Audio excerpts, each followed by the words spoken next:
In his second term in office, President Donald Trump has already taken sweeping measures on immigration, the environment, the U.S. military, and the structure of the federal government. With so many executive orders, policy changes, and novel actions, it's easy to wonder what just happened.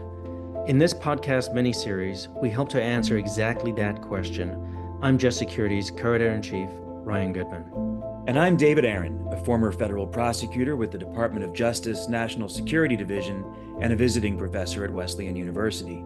On each episode of What Just Happened, we'll talk with leading experts, from former government officials to professors, the people who understand how government works from the inside and have studied the issues for years. They will explain the legal background and implications of how the Trump administration's actions affect how the government operates in Washington, across the country, and around the world. This is not a political podcast.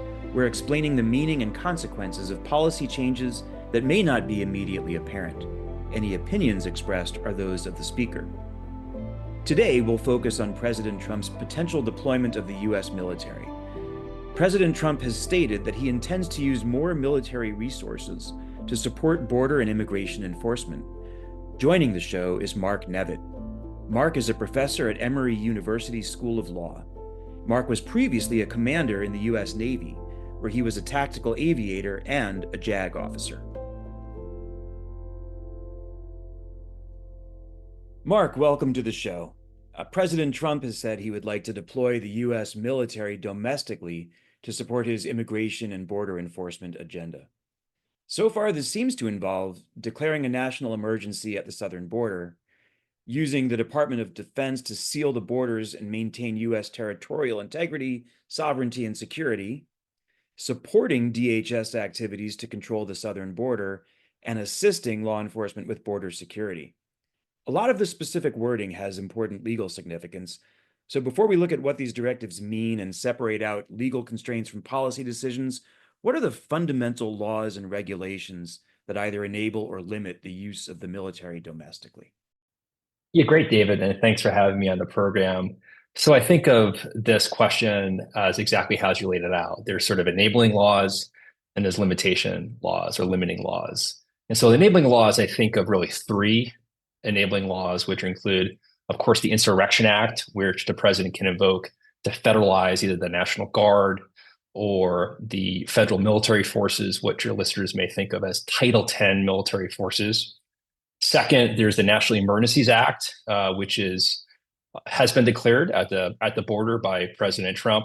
And that really just kind of facilitates activation of reservists under some kind of obscure authorities that are in Title X. And the third sort of enabling authority is called 502F, which has not been invoked yet, but is an authority that was used in 2020 when President Trump and Attorney General Barr essentially requested the National Guard from other states to provide, and I'm using air quotes, other duty in support of the DC sort of protest in the summer of 2020. So those are sort of the three enabling statutes: Insurrection Act, National Emergencies Act, and this sort of under-theorized 502 authority. There's also limitations. And the limitations are probably the most prominent one your listeners are familiar with are the Posse Comitatus Act. And I'm happy to talk about that in just a second, which basically limits the active duty federal military forces from being used in the law enforcement capacity. There's also case law, which sort of describes the Posse Comitatus Act. And that's sort of the second limiting factor. Courts have been somewhat engaged on limiting the military's role in domestic operations in the 1970s and 80s most predominantly. And then just the third, which is I think is really important and is maybe underappreciated, is I think military regulations, how the military interprets its own authority, as well as military doctrine, how the military basically issues orders, how the military guides its operations, and that's in a variety of joint publications which govern military operations domestically. Well, so that's a lot. Thank you. All from memory. You mentioned the Posse Comitatus Act, and that's getting a lot of discussion right now in the media and elsewhere. Can you just briefly describe what does the Posse Comitatus Act allow and not allow? Sure. And the Posse Comitatus Act is a statute. It's actually not from the nation's founding, which some people think it is. It's not. It actually came about in 1878 and corresponded with the end of Reconstruction when many Union troops were basically enforcing civil rights laws in the South. And that was actually a time when the military was actually used as a sort of protector of civil liberties in the American South. And so it's actually worth it maybe for me to kind of paraphrase what the actual statute says. And I talk about it in the article, but it says essentially that except in cases and other circumstances authorized by the Constitution or act of Congress, anyone that uses any part of the Army, Navy, Marine Corps, Air Force, or the Space Force as a posse comitatus to execute the laws shall be fined under this title or imprisoned not more than 2 years. And so it's a criminal law, it's a criminal statute, and it basically prohibits anyone, a military commander, or someone in sort of a chain of command, from using the military in a law enforcement capacity. We're sort of stuck with this term posse comitatus, which comes about from the American West, when actually some of the fewest people out in the American West were Army outposts and they were used in a law enforcement capacity. So we're kind of stuck with this term. But the blanket prohibition is being used as a law enforcement role for these military service members.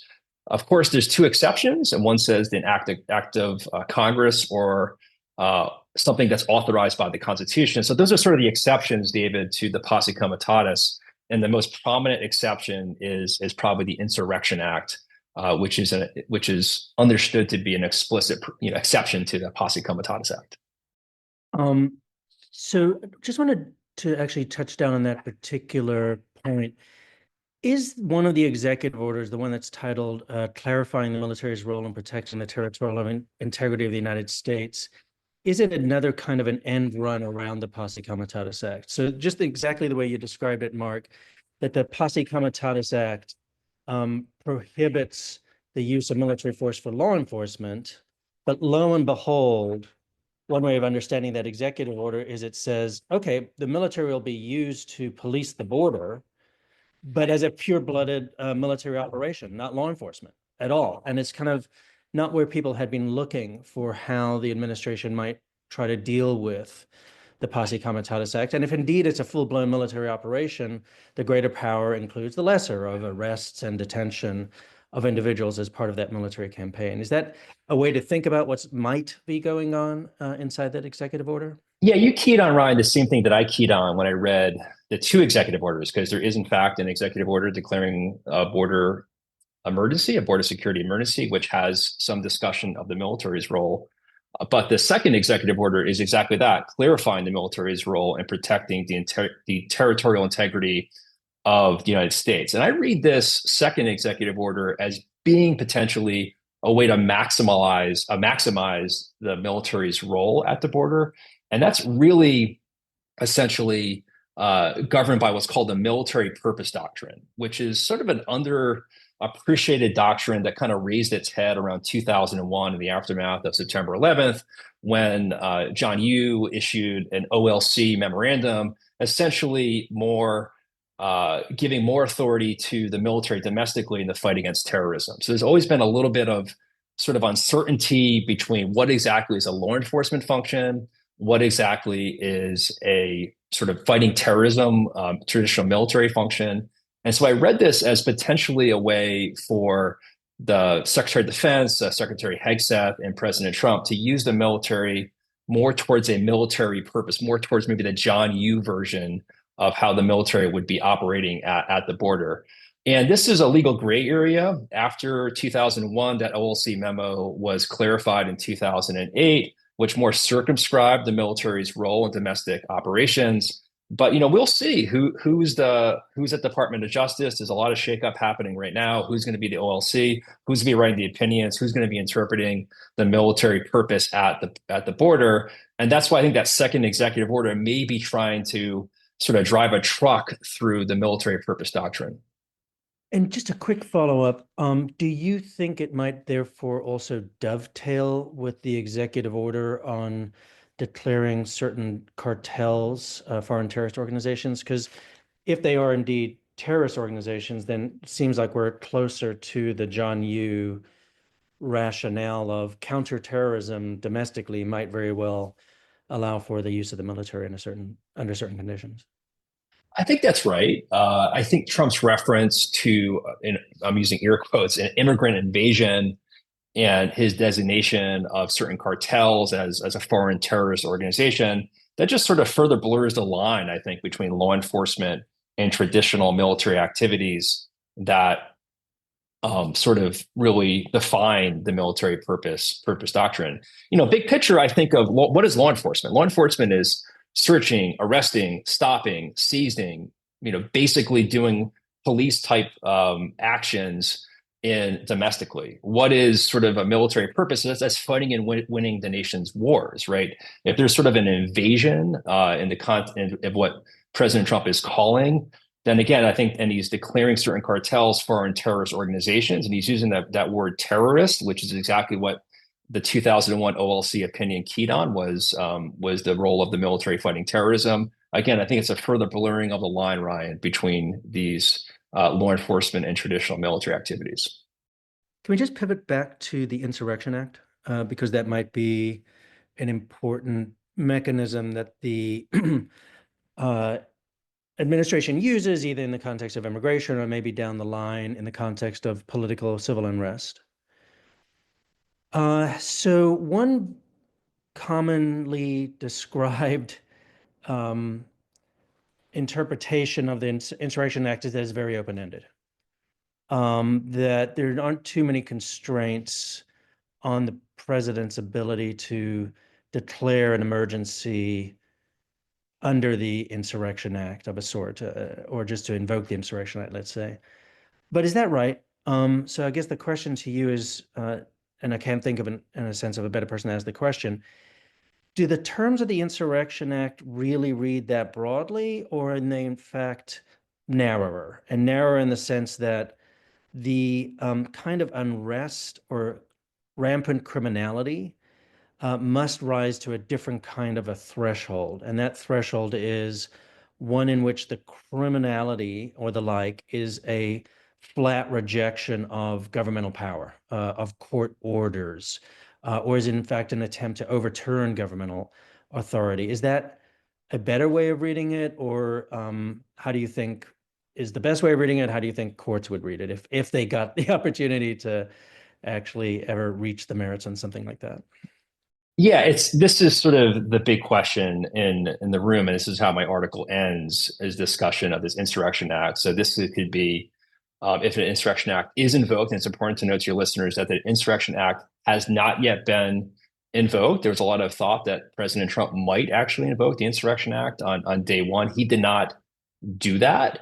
And I should also note that this is the longest time in American history where we've seen an Insurrection Act invocation. The last time we've seen an Insurrection Act invocation was in 1992 during the Los Angeles riots. So fundamentally, Ryan, I think most commentators agree, regardless of the political aisle they're on, that an Insurrection Act invocation does not actually require an insurrection. You can look at the terms of the statute, which have not been really updated since 70s is when the last time the Insurrection Act was updated. And so one could interpret the Insurrection Act to enforce federal law or suppress a rebellion against U.S. authority. And so by the terms and plain language of the insurrection, one read of it is that it is in fact, fairly wide open, particularly one provision, which is 10 USC 253, which is the more open-ended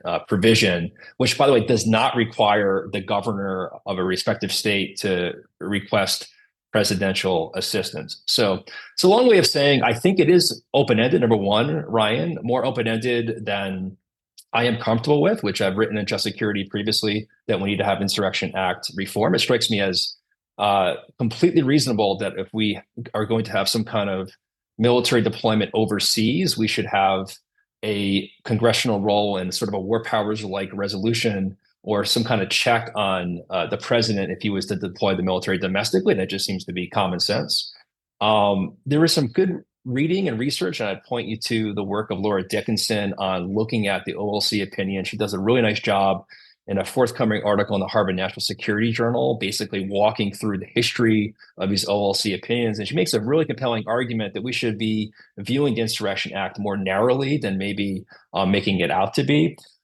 The reason why I'm a little bit cautious of co-signing to her view is that I just think we don't know the OLC's current view of the Insurrection Act and who will be in there at Department of Justice. And I think it'll be more towards a maximalist approach of this. So long way of saying Insurrection Act hasn't been invoked, certainly does not involve an insurrection, and there's an open question of whether or not an invocation of the Insurrection Act is even open for judicial review. There's some case law that suggests maybe that it is, and some mixed case law that suggests that it's not. So we shall see. Thanks, Mark. So we've talked about some limits on presidential authority to use the military in some of these capacities, but the president is the commander-in-chief. As the commander-in-chief, what authority does he have to decide how and when to deploy military personnel, military assets, domestically, including for purposes like logistical support, reconnaissance, surveillance, intelligence, that kind of thing? What can the president do within the clear bounds of the law? Within the clear bounds of the law, he certainly can order active duty military troops to the border within his authority as commander-in-chief. And I should note that every president, I think since President Clinton, has had some kind of military presence at the border. So we have, I think, 1,500 Army and Marines that were just ordered 2 days ago. What's called an operational order to go to the military border. And they're joining 2,500 troops that are already there under President Biden. So the president clearly has the authority to do that under his role as commander-in-chief. And the president, as part of his authorities, the military could do any sort of indirect support, right? That's surveillance, detection, monitoring. You're seeing military flights to Colombia and elsewhere, Guatemala, logistical, administrative support. That is something that is clearly within how the DoD, the military, interprets its instructions and interprets its authority. So the president can certainly do that under commander-in-chief authority.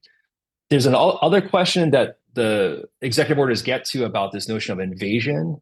And I think that there's sort of a murky area of authority that is worth tying out that I speak to about securing our borders against threats of invasion. The president seems to be suggesting that under the guarantee clause, which says that the United States shall guarantee to every state in the Union a Republican form of government and shall protect each of them against invasion. He's tying the invasion language of the Constitution with the invasion language of what's happening at the border pursuant to his executive order. So the president may be thinking that there's sort of a take here Article 2 authority that he's trying to guarantee to the state of Texas, Arizona, California of protecting those states from, and I'm using air quotes, invasion. And so there's that's how I read potentially that authority, but that's not clear by any means, David, about the president's ability to do that. Thank you. And then turning to Congress, to what degree does Congress have an oversight role in the president's deployments? So I view the Congress as really critical. And the president, broadly speaking, the commander-in-chief has the power of the sword, and the Congress has the power of the purse.